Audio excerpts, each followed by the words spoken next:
नमस्कार बंधुरा आज आमी पुष्टिगुणे भरपूर एक मिल्कशेकर रेसिपि निये हाजिर हयेछि। ड्राई फ्रुट्स और दूधेर तैरी प्रोटीन मिल्कशेक जेटा किना छोटो थेके बड़ो सबाई खेते पारबे। प्रतिदिन सुषम खाबारेर पाशापाशि एई रकम एक ग्लास प्रोटीन मिल्कशेक आपनाके सुस्थ सबल राखते साहाज्य करबे।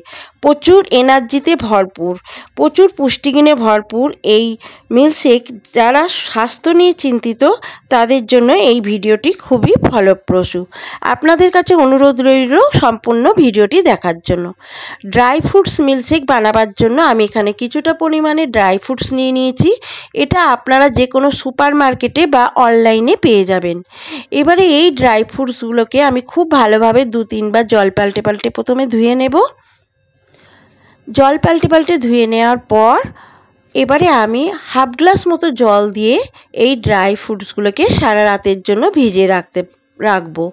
आपनारा चाइले एटा दिनेर बेलातेও भिजिए राखते पारेन। मिनिमाम 7 থেকে 8 घंटा एटा भिजिए राखते हबे। 7 থেকে 8 घंटा पर आमी आपनादेर देखाচ্ছি। देखुन এই ड्राई फ्रुट्सगुलो फुले कतटा डाबल হয়ে গেছে, কতটা পরিমাণে ফুলে গেছে। আর এর যে জলটাও রয়েছে এই ভেজানো জলটা এটাও কিন্তু খুবই পুষ্টিগুণে ভরপুর, তাই এই জলটাও আমি ফেলবো না। শুধু খেজুরের আটিগুলো আমি ছাড়িয়ে নেব, যে দানাগুলো রয়েছে সেই দানাগুলো ছাড়িয়ে নেব। দেখুন আমি খেজুরের দানাগুলো ছাড়িয়ে নিয়েছি।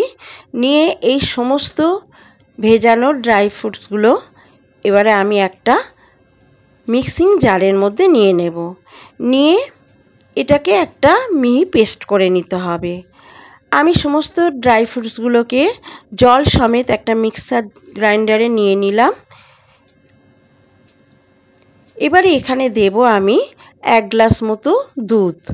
বন্ধুরা এখানে আপনারা রুম টেম্পারেচারে রাখা দুধটা দেবেন, গরম দুধ দেবেন না, ঠান্ডা দুধটাই কিন্তু দিতে হবে। 1 গ্লাস মতো দুধ দিয়ে দিলাম।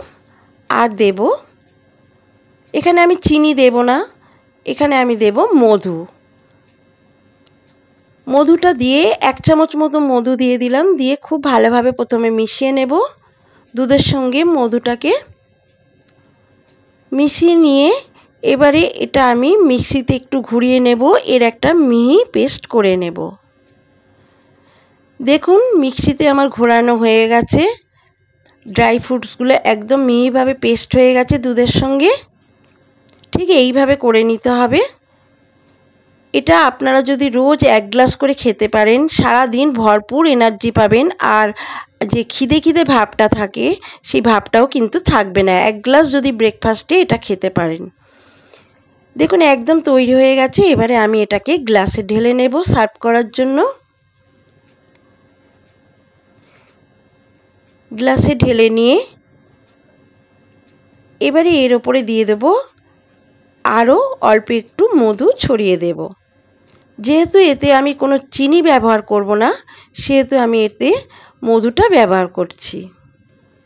বন্ধুরা আপনারা যদি রোজ সকালে এইভাবে 1 গ্লাস করে এই মিল্কশেকটা খেতে পারেন, যারা ওয়েট নিয়ে চিন্তিত, যাদের ওয়েট বাড়ে না, তারা যদি একবার এই মিল্কশেকটা খান 1 গ্লাস করে, সপ্তাহে অন্তত 2-3 দিন খেলেও হবে, তাহলে দেখবেন আপনাদের ওয়েট বেড়ে যাবে এবং সারা দিন ভরপুর এনার্জি পাবেন, কোনো ক্লান্তি ভাব থাকবে না। আমার এই প্রোটিন মিল্কশেক একদম তৈরি। আশা করছি ভিডিওটি আপনাদের কাছে ভালো লাগবে। যদি ভালো লাগে তো একটা লাইক করবেন। আর আমার ভিডিওটা দেখার জন্য সবাইকে অসংখ্য ধন্যবাদ।